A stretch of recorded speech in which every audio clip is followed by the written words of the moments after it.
الرحمن الرحيم كسو دوادا برنامجكي ديان oo idinkaga imanaya TV-ga caalamiga ah ee Somalisat TV xafiiskiisa magaalada Boston ee ariga waqooyiga bari America daawadayaal maanta waxaan idin haynaa barnaamij aad u xiiso badan oo aanu ka diyaarinay ciid al-fidrihi iyo sidii looga ciiday magaalada Boston iyo nawaaxigeeda haddaba daawadayaal barnaamijka oo ugu horeen doonto salaadii inuu ku xigi doonto fikradaha iyo salaamaha ay dadka Soomaaliyeed u dirayaan ama hawada u marayaan dadkooda kale walaalahooda Soomaaliyeed ee ku dhaqan daafaha adduunka waa kan barnaamijku waa Somsaad oo idinkaga imanaysa gagidii salaada ciida hadda waxaan wareysanaynaa madaxa SDC Cabdiraxmaan oo aan weydiinayna ciida ka waran ciida maxaad u gudbinaysaa shacabka Soomaaliyeed horta marka hore ciid mubaarak Xuseen ciid wanaagsan waxaan halkan dhammaan ummadda Soomaaliyeed ee magaalada Boston la joogta Mareykan iyo adduunka meel kasta laga daawanayo television-kan waxaan leeyahay ciid wanaagsan waxay ahayd Ramadaan maaragtay dheer oo adag oo special anaka xaqiiqan saacaduhu marka ay naga cadceedu dhacaysay 9 iyo 8 iyo barka marka waxay ahayd maaragtay ciidan mid ka duwan iidiyo hore because aday maaragtay Ramadaanta adkaanteeda iyo waqtiga dheer dadku Soomaaliyeed marka ciid mubaarak dhamaantiin cid walba daawanaysa barnaamijka waxaan leeyahay ciid wanaagsan السلام عليكم ورحمة الله وبركاته عيد وناسنا عيد مبارك مقالة بصر ما أنت وانكو عيدينا وحوية مالك خميسة أي نوت هاي أول واحد نكون عيد جرنا هالمسجد ما أنت واحد مودا إلى 5 ميلاد ومساجد النقادي وعين وحاسي واحد عين طبعا كل سنة وقدم به الحمد لله. السلام عليكم ورحمة الله وبركاته. إسلام كرنا وحماشة وتهنينا عيد مبارك وحالا يتقبل الله منا ومنكم صالح الأعمال إلى أجرها نقصي صلاة صوم كذا كذا حج كدتك متقنا ولا لا ماشي كشقي. This is Boston. أدونك ولا أركع سماه. This is Boston, Massachusetts. ولا لها صومالي جو حلا عيد مبارك ولا لها صومالي ميل بيجوان تقبل الله منا ومنكم صالح الأعمال إن شاء الله. We are interviewing our Imam, the oldest masjid in Boston, Masjid Alhamdulillah, Imam Abdullah Farouk. Abdullah Farouk, welcome to Somalisat. Ahlan bik, welcome to you and peace and mercy and blessings of Allah upon you and all of the people gathered here today for our Eid.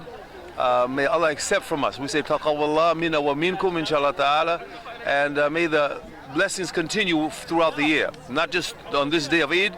but may it continue to follow us throughout the year, that we will continue to be dedicated to Allah Azza wa Jal and to this religion of Islam. Islam is growing in Boston, it will continue to grow, even if the disbelievers hate it, it will continue to grow. And I have full confidence in that, and I want for all of our young ones, come here. I want all of our young ones come to accept that Allah will accept from us and from our children and that they will be able to grow up and to be good Muslims in this country. Inshallah, dhammaanteen ciid mubaarak mar kulligeen kul caam wa antum bikhair meel ka soo joogtaan inshallah saas aan leeyahay kan waa wiilkaygii waxa la yiraahdaa Mucaad Muscab إن حسين ما يلوي إن شاء الله كل عام وأنتم بخير. لا وحنا أنا أقول لها ما أنتم حوي مالي فرحديد أو عيدة أو ميل والبيتو أي ميل كسو مسلمين تجوجان أي فرحتكم عيدة مركب وحنا لها هي إن يسعفيان إن يجمعها قبصدان إن يسكيل لها وحيابي هر وضك هذا ما رتكل عيسى ده حلا وتصنع إلا الله بيلا بتصنع إن يجمعها قبصدان إن أو مقرنا يسعفيان ميل كسو تجوجان إن وضك هذا أدعيان محيا لي مركز تتبع إلهي دعاء إن أنا مارت وحوي أنا الله إيمان نوي إن شاء الله تعالى ملك صون له عيد وحن له تقبل الله منا ومنكم صالح الأعمال كل عام وأنتم بخير. السلام عليكم هلكنا وحا هدي لا jooga عبد القادر هندي iyo عبد القني عاقنه oo ah laba oday oo magaalada Boston 20 sano in ka badan deganaa maxaa leeyahay maanta Soomaali maxad leeyahay ciid mubaarak aad baan u faraxsanahay reer Boston ilaahay naga aqbalo amalkii bishii Ramadaan salaadii soonkii ducadii insha Allah waxaan leenahay ilaahay ha ka dhigo Soomaali mid ilaahay raxmadiisa bishan Ramadaan iyo ciidanba ilaahay ha noogu dambi dhaafo aad baan runtii u faraxsanahay that's all aan dhihi karo maanta waa maalin wanaagsan oo dadka muslimka meel kasta ay joogaan waxaan ugu hambalyeynaa ciid wanaagsan waana maalin mudan la iscafiyo oo wixii Soomaali iyo Islaam kala tirsanayaan la isku dambi dhaafo marka waxaan rajaynaynaa ilaahay ka baryeena in ciidda kala ku xigta ilaahay na gaarsiiyo anagoo isku calolfiyo kulligeen Soomaaliya oo dhan. Soomaalida waxaan leeyahay marka hore ciid mubaarak ciid wanaagsan Ilaahay naga aqbalo soonkii aan soo soonnay meel kasta Soomaalida joogaan waxaan leeyahay ciid mubaarak ku dhahayaa muslimiinta meel kasta joogaan siiba hooyaday macaan Xabiiba Tahliil iyo inta qof aan jeclahay ciid mubaarak warahmatullahi wabarakatuh waxa salaamaya dhammaan Soomaalida reer Boston gaar ahaan hooyaday walaalaheed dhammaan waa salaamantihiin ciid mubaarak ciid wanaagsan maanta waxaan ku ciideynaa Boston waxaan taanid u dirayaa dadka ummadda Soomaaliyeed oo ku nool meel walba muslim all over the world waxaan leeyahay ciid mubaarak ciid wanaagsan meel kastoo aad joogtaan muslimiinta dhammaanteed ciid mubaarak ciidan ciideeda kale caafimaad barwaaqo nabadgelyo iyo waxa ku gaartaan waddankeennii oo nabada oo aan ku laabanno intaan dhihi lahaa ciid wanaagsan والسلام عليكم ورحمة الله. هذا waxaa ila jooga tafatiraha Somali Sad ee New England Abdullahi Xagale Abdullahi maxaad u gudbinaysaa Soomaalida maanta السلام عليكم ورحمة الله وبركاته كل عام وأنتم بالخير dhammaan walaalaha muslimiinta adduunka meel kasta ay joogaan gaar ahaan walaalaha Soomaaliyeed waxaan leenahay hambaliyo ciidan soonfur Ilaahay naga aqbalo amaashii wanaagsaneed ee khayrka badneed ee aan bishii Ramadaan soo gudanay waxaan Allah weydiisanaynaa in annagoo barwaaqo ah oo nabad ah oo maaragtay wada jira inaan waddankeena insha Allah sanadka soo socda aan ku wada ciidno aan ku dhexmashaacno ayadoo aan kala baqayn la kala maaragtay la kala xirxirnayn waddan Soomaaliyeed inuu insha Allah na gaarsiiyo ayaa insha Allah Soomaalida u rajeynaya Ilaahna ka baryana assalaamu calaykum haddana waxaan la jooga Sheekh Yuusuf oo ah sheekha magaalada Boston sheekh maxaad u gudbinaysaa shacabka Soomaaliyeed maanta meel kasta joogaan bismillaah alxamdulillaah wasalaatu wasalaamu calaa nabiyina Muhammad wa calaa aalihi wa sahbihi wasallam walaalaha muslimiinta guud ahaan gaar ahaan Soomaalida waxaan leeyahay ciid wanaagsan taqabbalallahu minna wa minkum saalih al-a'maal Ilaahay acmaasha naga wada aqbalo wanaagsan aad iyo aad baan ugu faraxsanahay Ilaahay inuu ciid kale noo soo galiyay kulligiin waxaan idin leenahay farxad ku ciida iyo nabadgelyo iyo wanaag ku ciida Ilaahay cabsidiisa ku ciida iscafin iyo naxariis iyo walaaltinimo iyo in la isu soo dulmo la isu soo dhawaado la is jeclaado ku ciida Ilaahay subxaanahu wa ta'aala waxaan weydiisanaynaa in uu ramadaanka cibaadadiisii soonka iyo salaada iyo quraan akhriska naga aqbalo dhammaan meel kasta oo joogno ciideedana Ilaahay subxaanahu wa ta'aala nabadgelyo iyo caafimaad iyo diin iyo iimaan iyo amal saalixan uu gaarsiiyo waddankeena iyo dalkeena nabadgelyo iyo dawlad wanaagsan Ilaahay subxaanahu wa ta'aala uu nooga hirgeliyo oo meel walba camimta barwaaqo iyo diin lagu dhaqmo iyo daris walaalo ah yaan Ilaahay subxaanahu wa ta'aala weydiisanaynaa colaadda iyo dhibaatada iyo abaarta iyo xumaanta oo dhan Ilaahay subxaanahu wa ta'aala inuu naga qaado islaamnimada nagu sugo dad walaalaha oo muslimiina naga dhigo dhiiga daadan hayay dhibaatadan Ilaahay subxaanahu wa ta'aala uu naga joojiyo sallallahu ala nabiyina Muhammad wa ala alihi wa sahbihi wasallam ciid mubaarak waxaan la joognaa hooyo Caasho Geele hooyo maxaa u gudbinaysaa in shacabka Soomaaliyeed meel kasta joogaan bismillaahi raxmaani raxiim shacabka Soomaaliyeed meel kasta ay joogaan ciid wanaagsan meel kasta aad joogtaan waxaan u gudbinaynaa mid taas oo kala ah iyo ciid wanaagsan oo caalamul islaam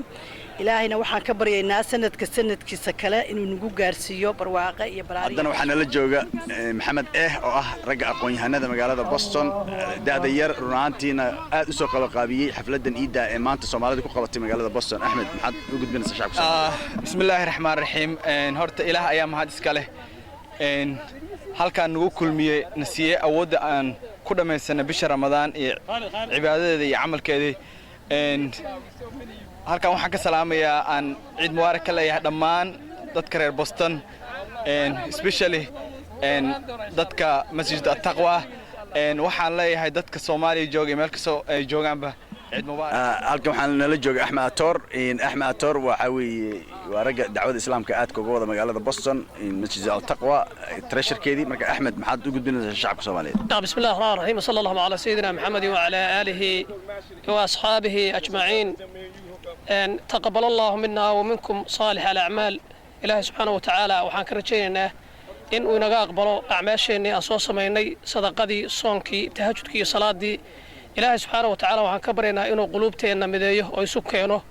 وكم مديه إسلام لماذا ولا لماذا يا محبة الدحدينا كل عام وأنتم بخير إلهي سبحانه وتعالى وحان كرجينا سنة قدام سيدان وكلية سكة وناكسن دمانتين ومدة الصوماليين ودنكي إلهي سبحانه وتعالى أمني النبض يبرواقه إلهي سبحانه وتعالى ونقدقه مركل جزاكم الله خيرا وبارك الله فيكم وأحسن الله إليكم وكمل رجي أضياشها السوق بقابي حفلة إيد كذا عدي مقالة بصر محمد إبراهيم حاول قد بنسى شعب الصومالي وحن هل كان وجود بني إن شاء الله السلام عليكم ورحمة الله وبركاته مركب وجو رئيسة waxaan leeyahay shacabka muslimiin ummadda muslimiinta waxaan leeyahay taqabbal Allahu minna wa minkum salih al-a'mal ayaan leeyahay waxaan leeyahay ciid al-fitri waxaan leeyahay ciid mubaarak in ummadda muslimiinta ilaahay guud ahaan oo ka aqbalo acmaashi saalixa ee ku soo jireen muddada bisha Ramadaan iyo salaatul leylkii iyo qiyaamkii iyo quraan akhriskii inta ka bacdi waxaan halkan salaanta ugu gudbinayaa ummadda Soomaaliyeed waxaan leeyahay ciideeda ku gaadha nabad qab caafimaad qab iyo in ilaahay inoo islaaxiyo umuuraheena guud ahaan inta ka bacdi waxaan halkan haddana salaan ugu gudbinayaa dadka muslimiinta ee Soomaaliyeed khaasatan ee ku nool magaalada Boston gobolka Massachusetts waxaan leeyahay ciid mubaarak taqabbal Allahu minna wa minkum salih al-a'mal mar labaad waxaan halkan ugu gudbinayaa salaam reerkayga Malyuun Muuse Axmed iyo carruurtayda dhammaan waxa kale oo halkan tahniyad ugu gudbinayaa dadkaygii iyo ehelkaygii joogay xaggaas Soomaaliya magaalada Hargeysa khaasatan waxaan leeyahay ciid mubaarak ku ciid dhammaantiin salaamu calaykum waxaan joognaa family Dahar Cabdi Cali xaaskiisa idil marka maxaad Soomaalida gudbinaysin waxaan leenahay marka ugu horeyso waxaan leenahay ciid wanaagsan dhammaan reer Boston muslimiinta ku nool Boston oo dhan ciid wanaagsan baynu leenahay waxaan rajaynaynaa ciida ka dambaysa inaan ku gaarno nabad iyo caano idil ayaadi السلام عليكم waxaan leeyahay reer Boston oo dhan ciid wanaagsan iyo muslimiinta Soomaalida iyo muslimiinta waxaan la joognaa laba oday oo aad muhiim ugu ah muslimiinta magaalada Boston waa Cabdiraxmaan Professor Cabdiraxmaan oo Suudaana iyo Yusuf oo ah madaxweynaha masjidka alxamdulillah and welcome to Somalisat TV. What are you going to say about what are you going to tell about the Muslims? كل عام وانتم بخير عيد مبارك إن شاء الله. On behalf of myself and on behalf of the Islamic Council of New England, I extend the gratitude for Allah subhanahu wa ta'ala for being generous enough to help us get through this month with the blessings that are incurred on us. And may Allah subhanahu wa ta'ala accept the siyam and qiyam of every one of the Muslim community in the Boston area, which is growing, alhamdulillah, by leaps and bounds. And inshallah, this Eid may be a beginning of a new phase for the Islamic presence in the United States bi'iznillahi ta'ala. Eid Mubarak wa kullu aam antum bikhair. Assalamu alaikum. I'm Brother Youssef of Mash Alhamdulillah, the president of the Society of Islamic Brotherhood in Mash Alhamdulillah, and also one of the coordinators of this Eid. Eid Mubarak to all. Inshallah, Allah subhanahu wa ta'ala blessed us this morning because it was raining, and the Nia wanted to continue the ibadah for Allah subhanahu wa ta'ala, in allowing us to be able to continue to pray in the grass outside. And alhamdulillah, the sun came, we were able to make our Eid prayer, first prayer and second prayer, and this barakat, much blessings from Allah subhanahu wa ta'ala. Jazakallah khair, Eid Mubarak to all, and continue inshallah to ask for Allah subhanahu wa ta'ala's mercy and guidance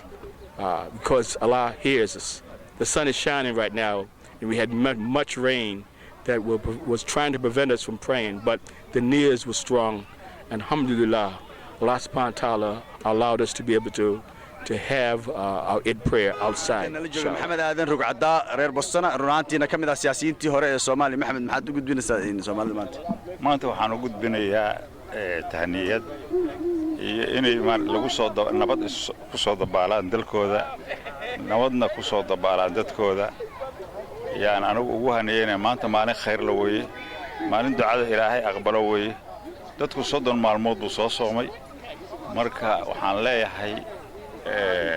Soomaaliya midooba. Assalaamu calaykum waraxmatullaahi wabarakaatuh. waxaan u hambaleynayaa dhammaan ummadda muslimiinta meel kasta ay joogaan, gaar ahaan Soomaalida iyo dadkii maanta meeshan ku tukaday. waxaan leeyahay ciid mubaarak. Ramadaankii baa noo soo gabagaboobay, maanta waa farxad, carruurta waa loo jeedaa iyo sawirada meesha ka dhacaya. marka dhammaantiin waxaan idinku hambaleynayaa ciid wanaagsan. Assalaamu calaykum waraxmatullaahi wabarakaatuh.